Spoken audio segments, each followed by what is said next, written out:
This morning, we're spotlighting a family search for missing college student Caleb Harris.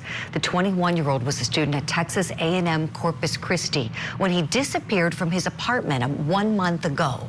Locals are saying that they're praying for his safe return. Scripps News, Corpus Christi was there at last week's vigil. That happened in Corpus really did touch my heart because I know I can do something about it because I'm actually here. It's now been a month since Caleb Harris disappeared from his apartment on Ennis Jocelyn Road. But the community certainly hasn't forgotten.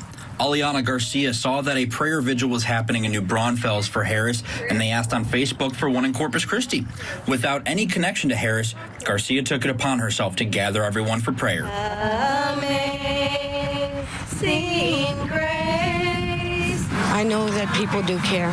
People do care. They might not all know him, but they're here to support the family and him and pray for his return home. Corpus Christi police released a timeline of 21-year-old Harris's last known location. No one has seen him since a Snapchat he sent just after 3 a.m. on March 4th. There have been many search efforts by police and volunteers since then. Many people who don't even know Harris. And that's the case for most of the people that gathered at the prayer vigil. I want to come and show what I can, do what I can. Even being here counts. Praying counts, showing some love to the family, praying for them. Fabian Charles is one of the attendees. He feels connected to the situation because he's close in age to Harris. I don't want to walk. I don't want to ride my scooter one day and the next thing I'm next. I don't want it to be my neighbor. I don't want it to be a family. I don't want to be my girlfriend's family. You wouldn't wish it on your worst enemy. Searches continue in the area around Harris's apartment, the cottages. Garcia says she still searches on her own when she can. I would like for his parents to know that Corpus is with them. Corpus's hearts are all with them, and to not give up and don't give up hope. We are all hoping and praying for Caleb Harris's safe return. And this morning, we have a very special guest joining us on the program. Caleb's dad, Randy Harris, is joining us. Randy, good morning to you. And first, let me just start by saying just our heartfelt, sentiments we want to share with you, how all of our Court TV viewing audience is hoping and praying that your son is found safe and can be brought home to you very soon. Could we start with some of the last things we know that Caleb was doing and really try to go back to those moments in time and see if there's anything there? We put together a timeline, Randy. We shared it on Friday of Caleb's disappearance and the last things he was known to be doing. We know he was at his house. We're talking about March the 3rd going into March the 4th playing video games. We know that he was Snapchatting him with a puppy dog. And Randy, I've seen some conflicting reporting about this. Who does the puppy belong to? It's actually his roommates, but it was going to be kind of their dog, to share at the apartment and do some, just have a little community dog. Sure. And we know one of the last snaps that he sent was a picture of the puppy, and he sent it to your daughter. And so we know, this was around 2:44 a.m. It looks like he's got the puppy in the parking lot. Randy, do we know, did Caleb return the puppy then to the apartment to his roommate? Yes, the puppy was back in the apartment. Okay. And do you know if the roommate saw Caleb when he brought the dog back in? No, he was asleep. Okay. So that's what makes this really tough. I know that his roommate knew that he was going to be ordering from Uber Eats, and we know that he left the order behind, and so presumably his roommate's sleeping throughout this time. Randy, there was something that jumped out to me the most from the Snapchats, and I would love to know what you make of it. Caleb's Snapchat showed that he sent a picture of a bridge over a drainage ditch near the apartment, and this was at 3:03 a.m. Any idea what that could be about? No, not really. And we, the timeline is best that we know it and what the law enforcement has put together. Forensics wise, we're not, it's not 100% that it was at that time. But there's something around that time and actually even delayed even getting to his friends. So not 100%, sure or why. We just don't know. Right.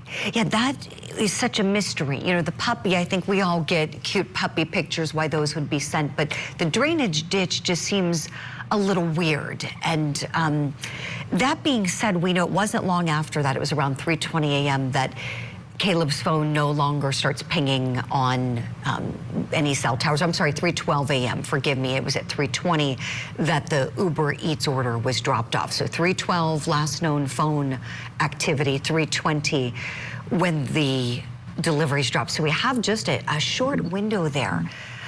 Randy, your best educated guess, gut feeling, thoughts on what you think may have happened with Caleb?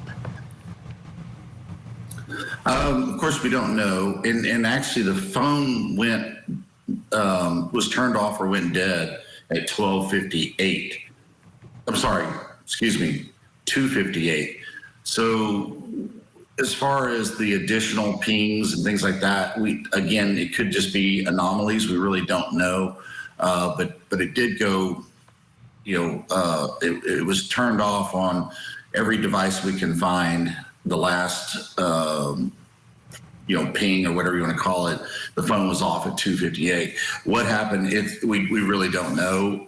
That's part of that's hard for us to understand, is we just don't know. There's no evidence of anything, as well as he just basically vanished, and that's the hard part. We don't know if he was coerced into getting into a vehicle or forced into a vehicle, or we just don't know, and we don't have any timeline cameras after that, so that we know of. Of course, the law enforcement is doing a phenomenal job, and they're working very, very hard.